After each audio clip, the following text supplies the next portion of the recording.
So, yesterday, CA dropped this little teaser for Sayl the Faithless, a new Norscan legendary lord alongside Dekala for Slanesh. That gives us 2 of our 3 legendary lords in the next DLC. They revealed a little bit more information about him today though, and also some of the stuff on the Norsca REWORK, so let's dive in.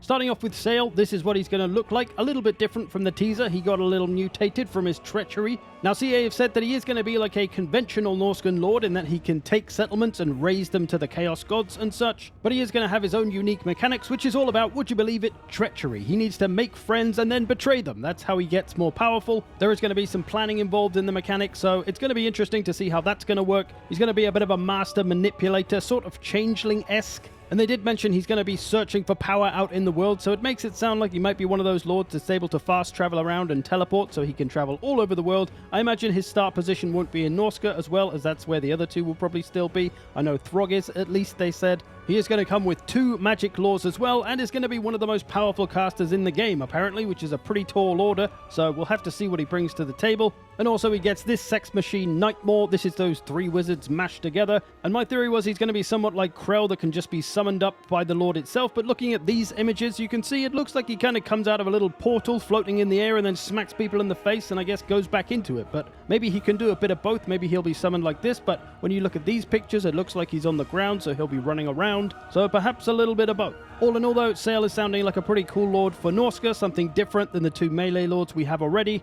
And as for a couple of new units, they mentioned a Fimir hero. We already have one that's the caster. This one I assume is maybe a bit more melee, a bit more support. He's going to buff up Fimir and other monsters. So maybe he'll be a sort of necrotect for Norscan monsters. It's called the Fimir Noble, by the way. And then we have this 4-headed chimera. That's right, 4-headed. This beast will have different attacks from those different heads. I assume it means the head's on the front and not the tail. That probably won't have an attack, but you never know. Either way, it could make it quite versatile depending on what those attacks are, whether it's like a breath attack or a spell. Otherwise, it's going to be a fast-flying, smashy melee monster. Norsca already do have the Frostworm and the Manticore though, so as a flying single entity, it's not going to be a massive game changer for the roster. Now, in terms of rework information for the 2 existing lords, starting with Wulfric, they mentioned that he's now actually going to have Seafang in campaign and will sail around the world in it. It's not just going to be this piddly little ability. Although it is very powerful, it does look very cool, but as this iconic Norscan ship, it's a little bit piddly. I mean, I assume that's what he's riding around in now in campaign, but look how small it is. It's ridiculous. Think about a Black Ark. I'm not saying it should be Black Ark sized, but come on.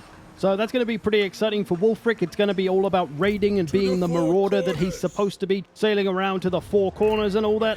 So whether he'll have some kind of teleport mechanic or some crazy movement range in that ship, we'll have to see, but it'll be awesome to see Wulfric around in the world rather than just roughly in Norsca all the time. They did say the Monstrous Arcanum is going to get some love as well. I assume it's just going to add on some Warhammer 3 monsters, because all these hunts, there's Warhammer 1 monsters, Warhammer 2 monsters, but no Warhammer 3 monsters. So we can assume they'll add those in and some new rewards. Maybe they'll rejig some old rewards. That'll be great though. I do love this monster hunting mechanic. They also mentioned that the Chaos Allegiance system, where you raise a settlement and then dedicate it to a god, is going to get a bit of love as well. What that means though is anybody's guess, so we'll have to wait and see. One thing I do hope for the Norsca campaign though is that the economy gets a little bit adjusted, because at the moment it makes you an insane amount of money. If you take a port settlement, upgrade it to tier 3, you get 800 per turn. And then you can see I got some other bonuses. I'm getting plus 60% on that 800, so I'm making a ridiculous amount of money from just one of these port settlements, and there's like 10 of them all around Norsca. So yeah, you make crazy money from your settlements, which maybe doesn't feel very Norsca for a faction that's supposed to be raiding everybody.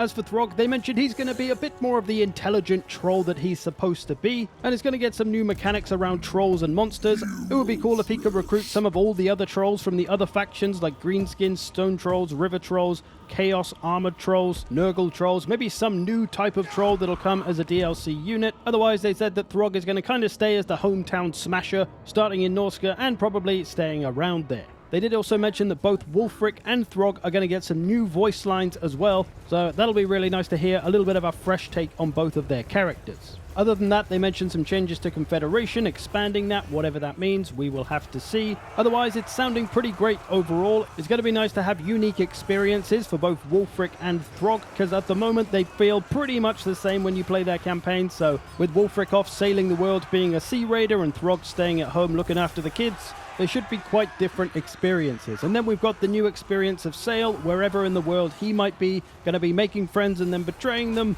So a lot of cool new stuff coming for Norsca. And then we still have the question, though, what's the third lord going to be after Slaanesh, Norsca, who?